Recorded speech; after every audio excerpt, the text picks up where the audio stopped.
Juan capítulo 7, versículo 40 en adelante. Entonces algunos de la multitud, oyendo estas palabras, decían: verdaderamente este es el profeta. Otros decían: este es el Cristo. Pero algunos decían: ¿de Galilea debe venir el Cristo? ¿No dice la Escritura que del linaje de David y de la aldea de Belén, de donde era David, ha de venir el Cristo? Hubo entonces disensión entre los gentiles, entre la gente, a causa de él. Y algunos de ellos querían prenderle, pero ninguno le echó mano. Los alguaciles vinieron a los principales sacerdotes y a los fariseos, y estos le dijeron: ¿por qué no le habéis traído? Los alguaciles respondieron: jamás hombre alguno ha hablado como este hombre. Entonces los fariseos le respondieron: ¿también vosotros habéis sido engañados? ¿Acaso ha creído en él alguno de los gobernantes o de los fariseos? Mas esta gente que no sabe la ley, maldita es. Les dijo Nicodemo, el que vino a él de noche, el cual era uno de ellos: ¿juzga acaso nuestra ley a un hombre si primero no le oye y sabe lo que ha hecho? Respondieron y le dijeron: ¿eres tú también Galileo? Y escudriña y ve que de Galilea nunca se ha levantado profeta. Yo le quise colocar un tema o un título a más o menos a esta predicación como Cristo, causa de división. Hasta hoy, hermanos queridos, la mayor causa de división en el mundo, la mayor causa de división aún en las propias familias, en los gobiernos, en los países, en donde quiera que uno pueda mirar o observar, es la causa de Cristo. No porque Cristo cause división en sí, sino más bien el mensaje que trajo consigo. Eso es lo que trajo división en su tiempo. Quiero hablar más o menos de 3 o 4 clases de personas que existen en el mundo. Primero, por ejemplo, están los que creen en Jesucristo. En segundo lugar, están los que creen pero no aceptan quién es Jesucristo. Están los que dudan de Jesucristo. Y por último, y finalmente, están los que no creen en Jesucristo. Y en realidad hay muchos más aspectos, hay muchas más clases de personas, pero los vamos a enfatizar en nuestros cuatro clases de personas. Nuestro pasaje dice de que Jesucristo calza, de alguna u otra forma, en donde él iba, en donde se encontraba, la multitud se alborotaba. De alguna forma había un efecto en las personas, en los que le escuchaban, un efecto positivo, es decir, escuchaban el mensaje, lo recibían y aceptaban a Cristo, mientras que a otros, especialmente a los fariseos como a los escribas y a los mismos saduceos, este mensaje era como una aguja constantemente en el talón de ellos. Puesto que tenemos que entender la cultura y el contexto en que Cristo llegó. Nos damos cuenta que cuando Cristo llega a Israel y se manifiesta a los suyos, en este caso al pueblo de Israel, los hombres eruditos como los fariseos, como los escribas, como los mismos saduceos, teniendo la ley de Moisés, no pudieron ni supieron cómo interpretar esta, entendiendo que su Mesías iba a venir. Sin embargo, los pobres, los menospreciados de la sociedad de ese entonces, las rameras, los ladrones, los leprosos, los que no tenían de ninguna forma el beneficio del gobierno, eran los que más acudían a Cristo, los que en realidad creían en Cristo. Pero las personas que tenían letras tan inteligentes eran bien pocos en realidad. Entonces, podemos ver aquí en el pasaje, dice, entonces algunos de la multitud, oyendo estas palabras, decían, verdaderamente este es el profeta. Es decir, hay personas en el antaño, en ese tiempo, que creían que Jesucristo era un gran profeta. Era como el profeta Juan el Bautista. Era como un hombre. Es más, algunos pensaban que era como la encarnación de Juan el Bautista. Como que el espíritu de Juan el Bautista estaba sobre Jesús. Una situación difícil de comprender, pero así ellos la comprendían, entendían. Pero no creían que era el Cristo, no creían que era el Salvador. Oyendo estas palabras decían, verdaderamente este es el profeta. Otros decían, este es el Cristo. Pero algunos decían, de Galilea debe venir el Cristo. Y aquí empezamos, ¿cierto?, a ver la diferencia en diferentes personas. Y aquí no importa la clase social. Aquí no importa en realidad lo erudito o lo no erudito que puedan ser las personas. Aquí lo que importa es el mensaje que Cristo le está dando a las personas. Y Cristo, el mensaje que trae es un mensaje de esperanza, pero también es un mensaje que revoluciona. Entendamos, como dije delante, el contexto de la cultura judaica. Ellos tenían sus leyes. Es más, eran como 508 mandamientos que ellos tenían que cumplir constante y cabalmente. Pero Jesucristo vino a revolucionar toda esa ley que ellos tenían, que le habían resumido en 508, en solamente una palabra. Él revolucionó su cultura. Él revolucionó en su tiempo a los judíos, a los romanos, a los fariseos, a los saduceos. Y Él los colocó en jaque con este mensaje. Pero muchos creían y le seguían. Recordemos cuando Jesucristo alimentó a esos 5.000 en el desierto. ¿Eran creyentes? ¿Eran personas que le seguían porque habían creído en Cristo? Jesucristo lo sabía. Sabía que le seguían por los panes y por los peces, porque Él hacía milagros. Él lo que trataba de hacer con los milagros que hacía era darse a conocer que realmente era el Mesías. Los milagros que hacía Jesucristo, como alimentar a los 5.000, era darles a entender a ellos que Él era el pan. Es algo cotidiano que cada familia, aún los más pobres de ese entonces, y creo que hoy en día podemos tener en la mesa, todos, un pedazo de pan, un pan que se puede compartir, que se puede dividir, que se puede dar. Cristo es el pan de vida. Pero ellos no lo entendieron así. Pero lo entendieron los que no tenían letras, los que no tenían erudición. Los que creen en Jesucristo. ¿Quiénes son los que creen en Jesucristo? Son aquellos que ponen su corazón a disposición del Espíritu de Dios para que les hable sus corazones. Decíamos en la mañana que es muy sano e importante volcar los ojos del alma hacia uno mismo y examinarse.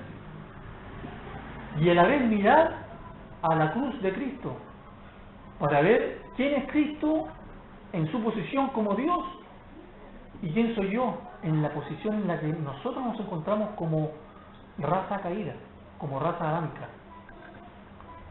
Y cuando nosotros hacemos eso, nos vamos a dar cuenta en la condición que estamos, perdidos, sin Cristo, ¿cierto?, enajenados del Señor, sin esperanza. Sin embargo, aún así, las personas, si entienden qué significa Cristo, lo confesarán, lo vivirán en su vida. Están nosotros los que dudan de Jesucristo. en ese entonces habían muchas personas que dudaban que Jesucristo fuera el Mesías. Y no solamente dudaban de él, sino que lo criticaban. Criticaban su obra, criticaban su ministerio, criticaban a los discípulos que le seguían. Pero por otro lado, tenían los milagros que Cristo hacía, que de alguna otra forma argumentaban quién era Él. Y para ellos no había argumento para estas personas. ¿Cómo argumentar los hechos y los milagros que Cristo hacía sin argumentos? Hoy en día es lo mismo.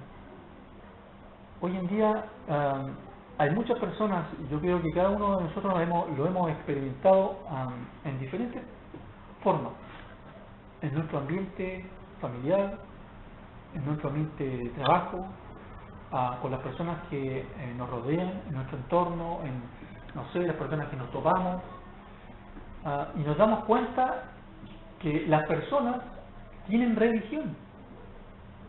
Ellos dicen creer en Dios como una forma general, pero cuando usted le empieza a hablar del Evangelio, que el Evangelio significa renunciar a, cuando usted les llama a un arrepentimiento, cuando se usa la palabra arrepentimiento, por ejemplo, dejar el pecado, el orgullo de las personas es herido y se sienten prácticamente ofendidas. Entonces su creencia en Dios es una creencia dudosa, una creencia general, pero es una creencia ficticia en realidad. Es porque se quieren sostener en algo, pero no en la persona de Cristo. Están por otro lado los que los que creen, pero no aceptan quién es Él. Acá dice, otros decían, este es el Cristo, pero algunos decían, de Galilea ha de venir el Cristo. ¿No dice la Escritura que del linaje de David y de la aldea de Belén, de donde era David, ha de venir el Cristo? Hubo entonces disensión entre la gente a causa de él. Cristo es la disensión, hermanos queridos, en todas las épocas, en todas las etapas de la civilización humana. Cristo ha traído disensión. Y como lo decíamos antes, no que Cristo sea el que divide literalmente, sino más bien fue su mensaje que divide a las personas y divide aún a las familias. Es interesante mencionar que cuando uno está dentro de un núcleo familiar se siente seguro, se siente amado, aceptado, se siente parte de ese núcleo, parte de la familia. Sin embargo, y se ve frecuentemente en los países arábicos, en los países musulmanes, cuando tú declaras que tú no eres musulmán, que tú tienes otra creencia, prácticamente tú ya no perteneces a la familia. Tú ya no eres un hijo, no eres una esposa, no eres un esposo, no eres parte de ese núcleo que te sostenía. Si nos vamos a Occidente, ¿cierto?, a nuestro continente, pasa lo mismo, y pasa en toda familia o en toda clase social.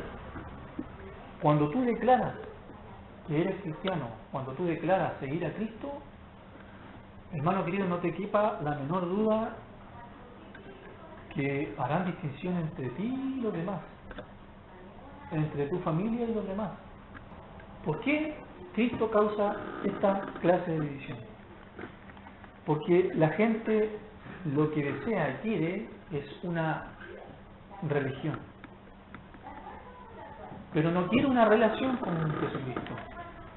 Y para tener una religión es cosa que usted observa el mundo entero y busque cualquiera que le agrada a usted y podrá satisfacer ese deseo que tiene de adoración a alguien. Pero si quiere tener una relación con Cristo, usted tiene que despojarse de sí mismo. Jesucristo dijo: el que quiera ser mi discípulo, tome su propia cruz y sigan. Decíamos en la mañana, Jesús a nosotros y a los suyos nunca les ha ofrecido nada, por lo menos en esta vida. No les ha ofrecido un estatus social bueno, felicidad absoluta, no le ha ofrecido que no va a tener problemas en su familia, que no va a tener problemas en su entorno familiar, no va a tener problemas económicos, que no va a tener problemas en su casa, en el trabajo. Todo lo contrario. Cristo, Él dijo: si a mí me han aborrecido, ciertamente a vosotros también van a aborrecer. Si a mí me han perseguido, bueno, por ser mis seguidores, a vosotros también.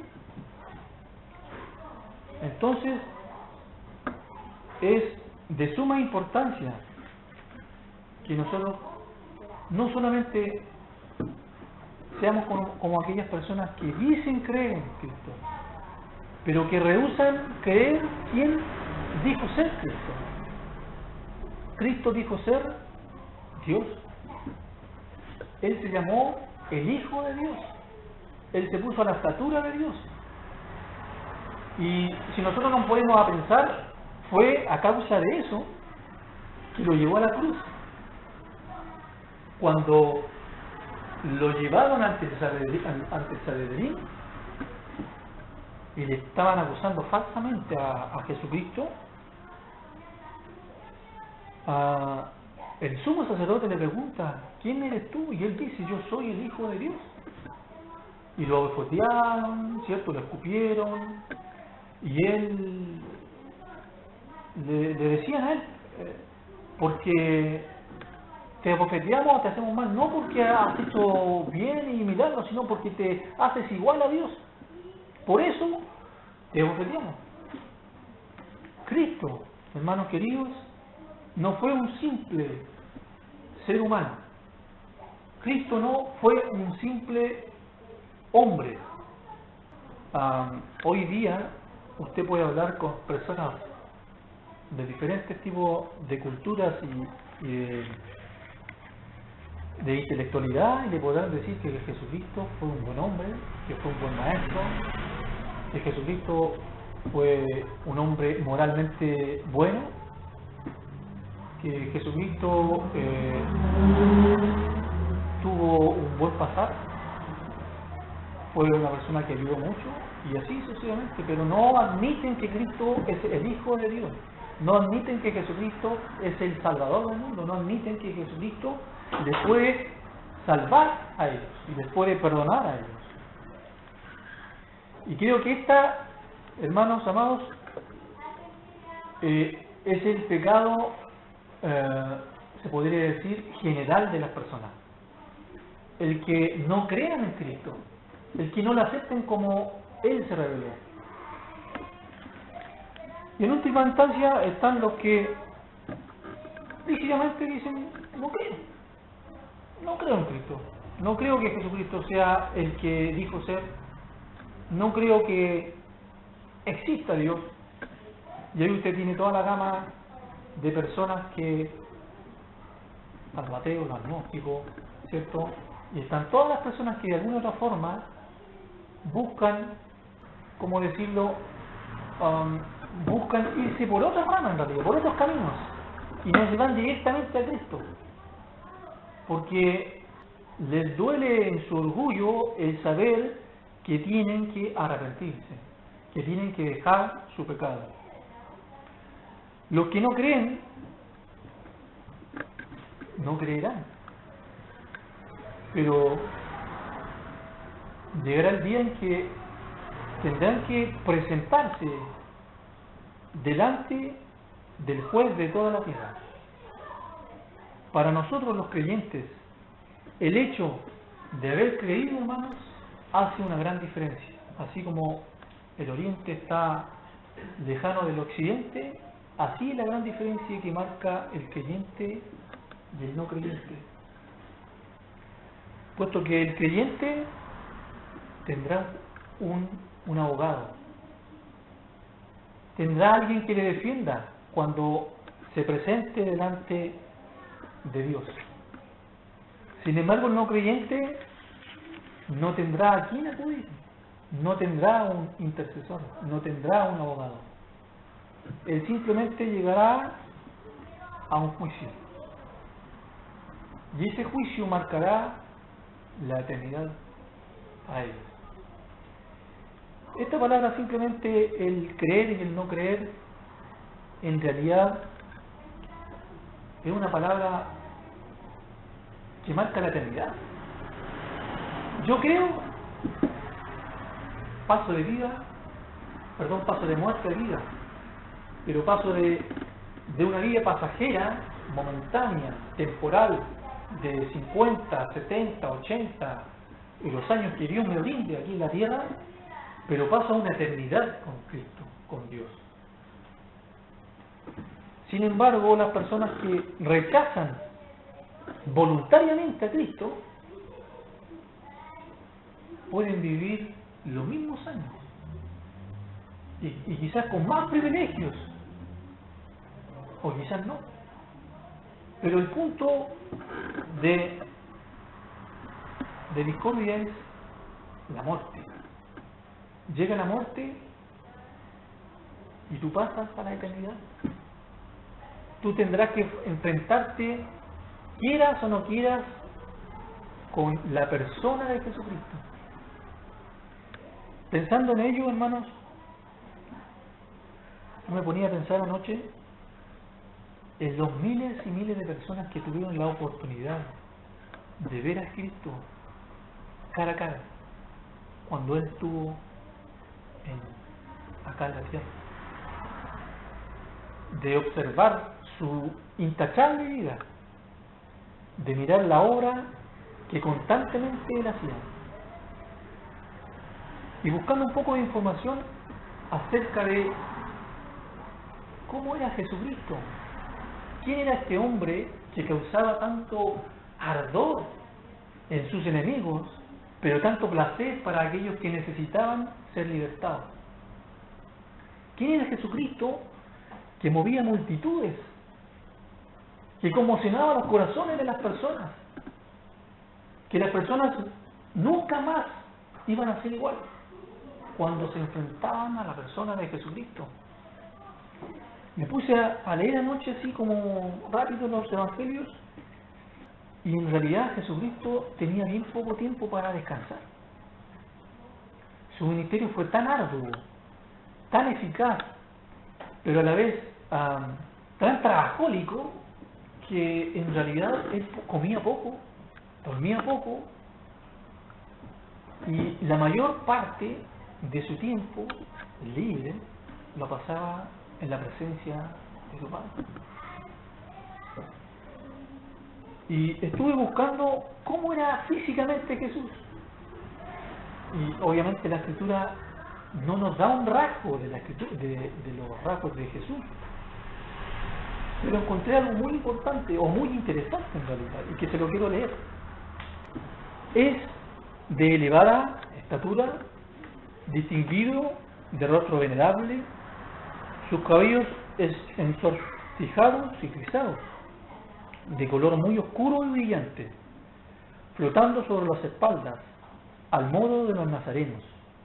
La frente es despejada y serena, el rostro sin arruga ni mancha, su nariz y su boca son regulares, la barba abundante y partida en medio, los ojos color gris, azulados, claros, plácidos y brillantes, resplandecen en su rostro como rayos del sol, de modo que nadie puede mirarle fijo.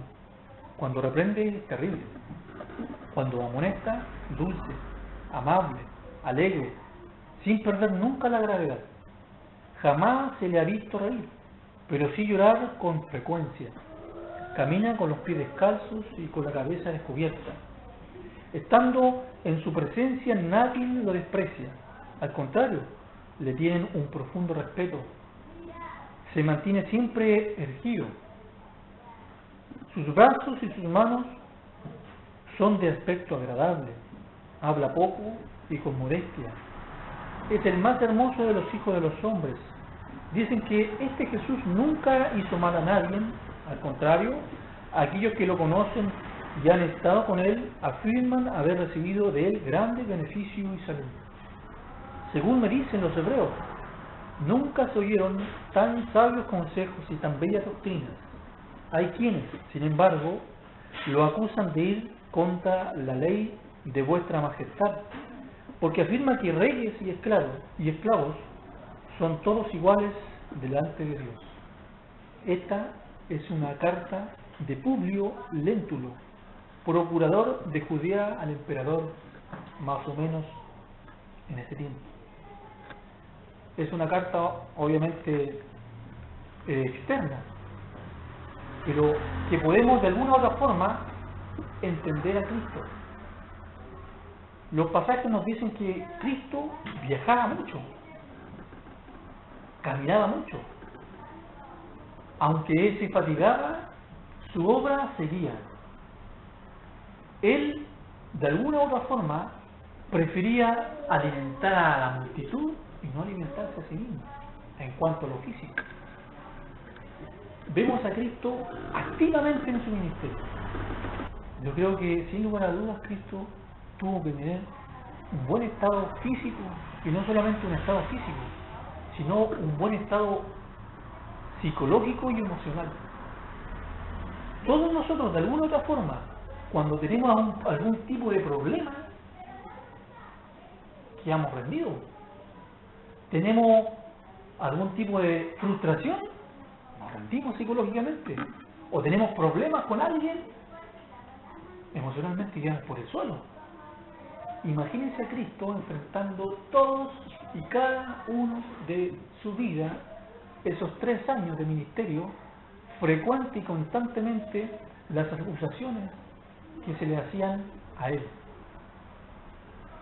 Más encima, los viajes, entendiendo, ¿cierto?, que no habían autobuses, no habían carreteras especiales como las hay hoy, aunque sí habían carreteras con piedecita y todo.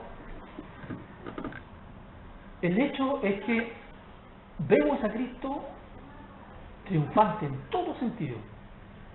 Vemos al Hijo de Dios física, emocional, psicológicamente totalmente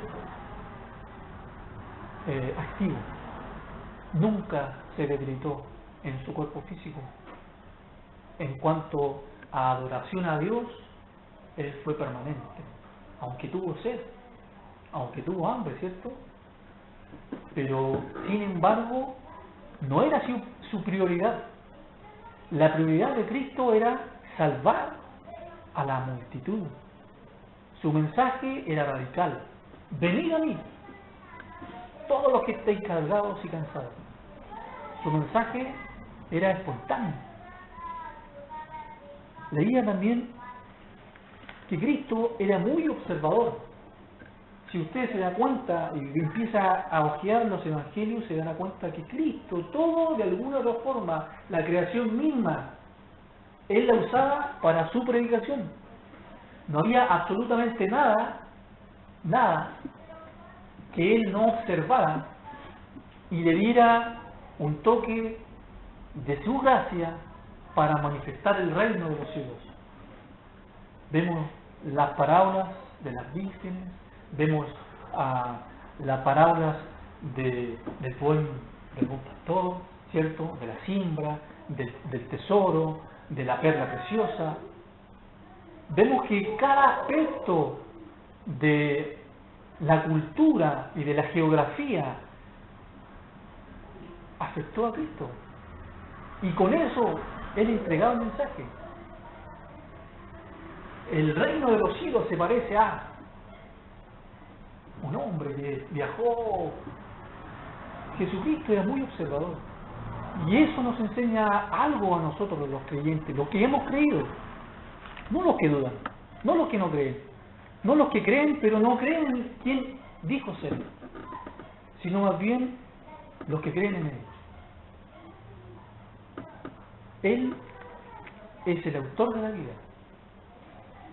Cristo, hermanos amados, vivió una vida totalmente intachable delante de su generación, delante de los mismos fariseos que eran tan estrictos,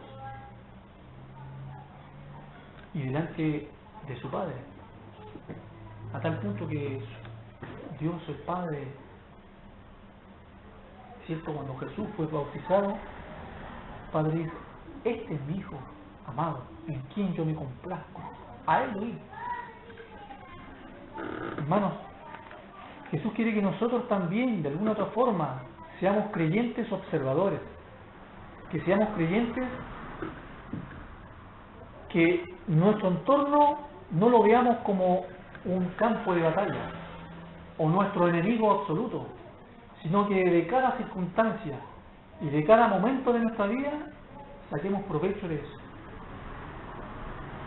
que podamos disfrutar la vida como venga, porque tenemos el regalo mayor que Dios nos ha dado, que es a su Hijo Jesucristo, que no importan los problemas que podamos tener en esta vida, porque Cristo está con nosotros, hermanos queridos.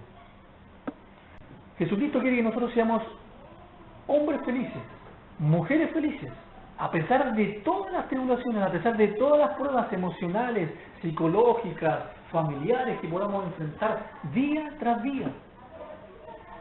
Cristo no está ausente de sus problemas y de mis problemas y de los problemas que están en el entorno del mundo en general.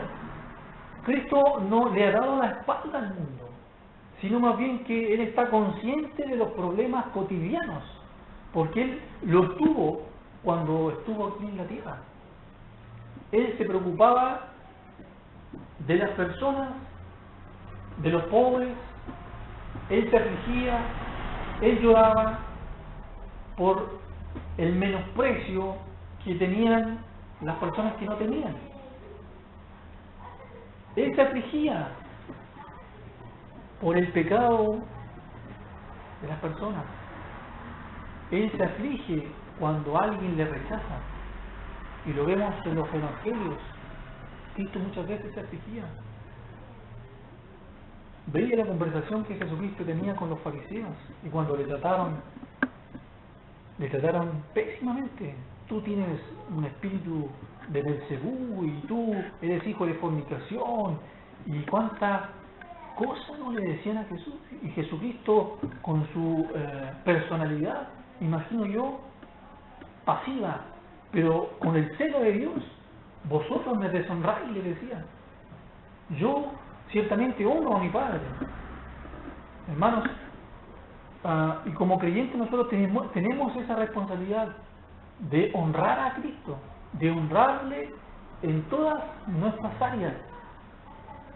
Si bien es cierto, como creyentes tenemos mucho que aprender, y gracias a Dios que Dios todos los días nos da un día más de vida, porque podemos reivindicar nuestros errores del pasado, porque podemos mejorar nuestra vida, nuestra relación, podemos mejorar nuestra relación con nuestros hijos, con nuestra esposa, con nuestros familiares, podemos mejorar la vida del pasaje, podemos mejorar la vida de la población, podemos mejorar tantas cosas, pero tenemos que tener esa interés de mirarle a Él, de parecernos a Él. Nuestro hermano David, siempre recuerdo yo que él dice que nosotros debemos de copiar a Cristo, y es verdad. Cristo nos dejó en realidad una vara muy alta, que si no tuviésemos a Cristo en nuestros corazones, de seguro, hermanos queridos, de seguro no podríamos hacer absolutamente nada. Pero ahora Él ha mandado un Consolador a los creyentes: yo no os dejaré huérfanos,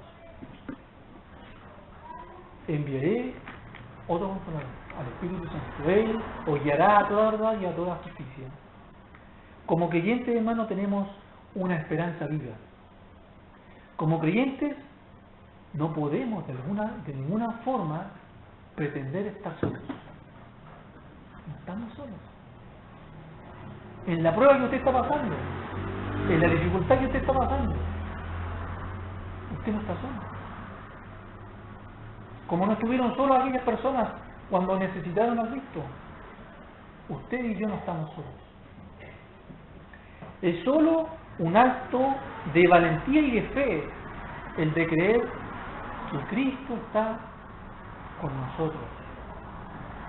Estos hombres no creyeron en su tiempo, le rechazaron, pero pagaron un costo muy alto. Nosotros tenemos la esperanza de verle un día cara a cara, pero también tenemos la responsabilidad de brindarles a aquellos que no le conocen que vengan a él. A lo mejor no somos elocuentes para predicar, a lo mejor no tenemos tanta elocuencia en cuanto a la escritura, pero si usted es hijo de Dios, usted está llamado a predicar con sus hechos, a predicar con su testimonio, a predicar a Cristo y a este crucificado. Y no solo crucificado, sino que resucitó de entre los muertos. Y que ahora está a la diestra del Padre y que ahora está intercediendo por nosotros. Y que un día volverá. Y que un día se llevará a los suyos. Y que este mundo quedará sin esperanza. Estos hombres le desecharon, pero pobres rameras creyeron en él y le siguieron. Tenemos tanto que pensar de Cristo, hermanos queridos. Me pongo a pensar el solo hecho de que en esos 3 años él tuvo una vida ardua, una vida áspera en cuanto a cómo se le pagó a Cristo, a cómo se le trató. Pero sin embargo, la Biblia dice que él fue manso y humilde. Y él no pagó mal por mal. Él no actuó de la misma forma que actuaron sus enemigos. Vemos cada acto de Cristo y que nos llaman también a nosotros a reflexionar cómo Él actuó con sus enemigos. ¿Cómo nosotros actuamos con nuestros enemigos? ¿Cómo actuamos con aquellos que nos rechazan? ¿Cómo actuamos nosotros con aquellos que no son iguales a nosotros o que no creen lo que nosotros creemos? ¿Cómo actuamos nosotros? Creo que son preguntas que constantemente nosotros debemos de presentar delante de Dios, exponerle al Señor todas y cada una de nuestras debilidades, porque como seres humanos lo tenemos muchas debilidades, pero gracias sean a Dios que, como dije en delante, Dios nos permite la vida para que en esta vida nosotros podamos reivindicar, ¿cierto? Reivindicar cosas que hemos hecho mal, situaciones que no hemos arreglado en nuestra vida, situaciones que están allí en stand-by porque no queremos recordarlas, pero que Cristo quiere que nosotros las recordemos y que desatemos esos nudos de amargura, de tristeza, de enojos que quizás están haciendo mella en nuestro corazón y que a lo mejor nos entorban, ¿cierto?, para que nosotros caminemos como Cristo quiere que nosotros caminemos, para que nos liberemos. Él dijo, yo les daré vida eterna, yo les daré libertad. Y si el Hijo os libertare, pues entonces seréis verdaderamente libres. Esta libertad no solamente habla de la libertad de la salvación del alma, habla también de la libertad psicológica y emocional que cargamos nosotros con nuestras vidas pasadas.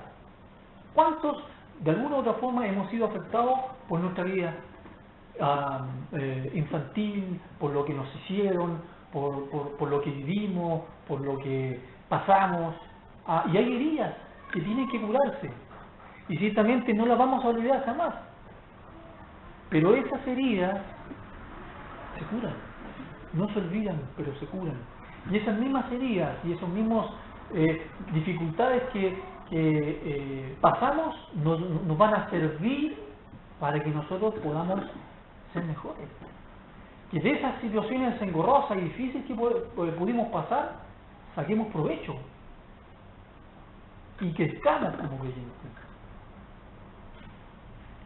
Cristo vino a desatar. Cristo vino a dar vida. Y nosotros también podemos dar vida. ¿Cómo podemos dar vida? Perdonando. ¿Cómo podemos dar vida? Poniendo buenas caras. ¿Cómo podemos dar vida? Amándonos, respetándonos, diciéndonos, hablando. Estas clases de personas existirán siempre, hermano. Existirán siempre. Pero por sobre todo eso, también existirán creyentes. Y existirán creyentes hasta cuando Cristo venga.